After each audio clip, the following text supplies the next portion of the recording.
আজকে আমি বানাতে চলেছি ঘরোয়াভাবে ফুলকপি আলু দিয়ে ভেটকি মাছের ঝোল।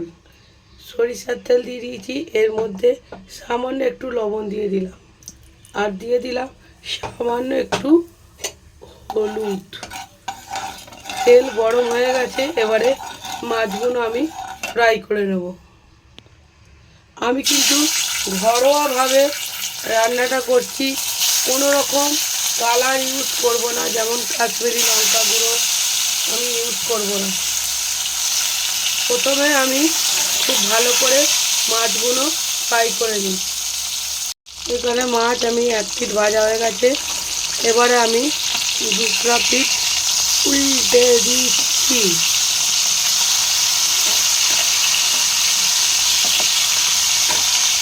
পুরোপুরি লোভাবে এটাকে আমি ফ্রাই করে নিচ্ছি।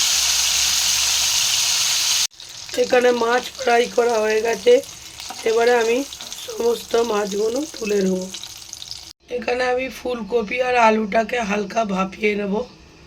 হালকা ভাপাবো, বেশি ভাপাবো না, নুন আর হলুদ দিয়ে। এখানে কড়াইয়ে ওই তেলটাই আছে, আর এক্সট্রা কোনো তেল দিলাম না, যেহেতু ঘরোয়াভাবে বানাবো বেশি তেলের প্রয়োজন নেই। জিরে আর তেজপাতা ফোড়ন দিয়েছি। এবার এর মধ্যে ভাপিয়ে নেওয়া আলু আর ফুলকপিগুলো দিয়ে দিলাম।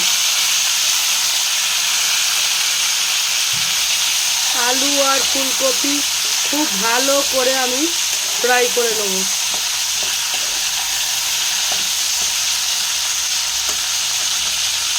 এখানে দেখতেই পাচ্ছ মোটামুটি লাল লাল হয়ে যাচ্ছে। এবারে এর মধ্যেই আমি পেঁয়াজ কুচোগুলো দিয়ে দিলাম। সব একসাথে খুব ভালোভাবে ফ্রাই করে নেব।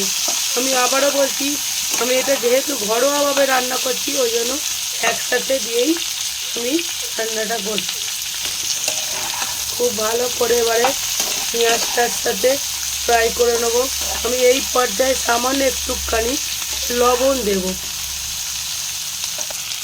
লবণ দেওয়া হয়ে গেছে, এবারে খুব ভালো করে ফ্রাই করে নেব।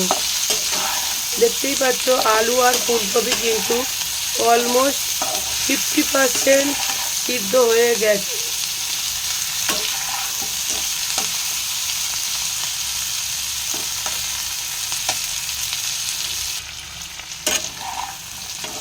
পেঁয়াজ আর ফুলকপি আলু ভালোভাবে ফ্রাই হয়ে গেছে, এবারে এর মধ্যে আমি বেশ কোয়ান্টিটি টমেটো কুচো দিয়ে দিলাম। টমেটোটার সঙ্গে ভালো করে এবারে আবারও ফ্রাই করে নেব।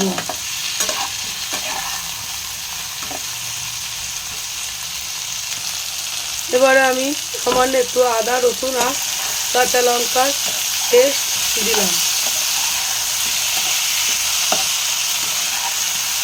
এবার আমি কিছু মশলা ইউজ দেবো। এবারে দিলাম বেসিক কিছু মশলা, জিরে গুঁড়ো, ধনে গুঁড়ো, হলুদ গুঁড়ো আর লঙ্কা গুঁড়ো। আর কোনো রকম মশলা ইউজ করব না।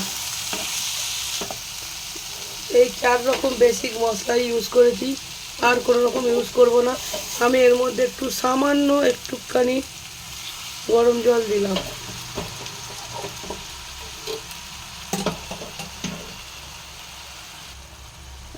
এবারে খুব ভালো করে মশলাগুলোর সাথে কষিয়ে নেব।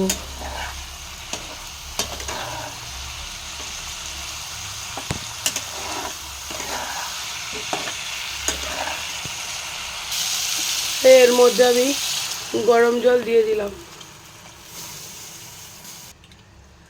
এবারে ঝোলটা একটু ফুটে গেলে তারপরে আমি মাছটা দেব। আমি এই পর্যায়ে বেশ কটা কাঁচা লঙ্কা দিয়ে দিলাম। তোমরা ধনে পাতাও দিতে পারো, আমার কাছে ধনে পাতা নেই। তোমরা চাইলে ধনে পাতা ইউজ করবে, কাশ্মীরি লঙ্কা গুঁড়ো ইউজ করবে কালারের জন্য। আমি ধনে পাতাটা দিলাম না। এতক্ষণ গ্যাসের ফ্লেম তো লোই ছিল। এবারে দেখি আলুগুলো সিদ্ধ হয়েছে। হ্যাঁ, আলু সিদ্ধ হয়ে গেছে। আলু খুব ভালোভাবে সিদ্ধ হয়ে গেছে। খুব ভালোভাবে আলু সিদ্ধ হয়ে গেছে। এবার গ্যাসটা জোরে করে দিয়ে এবারে মাছগুলো দিয়ে দেবো। মাছ আর গরম মশলা গুঁড়ো একসাথে দিয়ে দেবো। এখানে মাছ দিয়ে দিলাম। মাছ দিয়ে এবারে ফুটতে দেবো। একদম সিম্পল ঘরোয়াভাবে ফুলকপি আলু দিয়ে ভেটকি মাছের পাতলা ঝোল। সবসময় রিচ খাওয়া ভালো নয়, একটু মাঝে মাঝে হালকা ফুলকা খাওয়া ভালো। এবারে সবশেষে এই গরম মশলা গুঁড়ো আর একটু লবণ দিলাম, একটু লবণ কম পড়ে যাবে। এবারে কিছুক্ষণ 5 মিনিটের মতো ফুটতে দেবো, তাহলেই আমার রান্না রেডি হয়ে যাবে। তোমরা কিন্তু ধনে পাতা অবশ্যই দিও।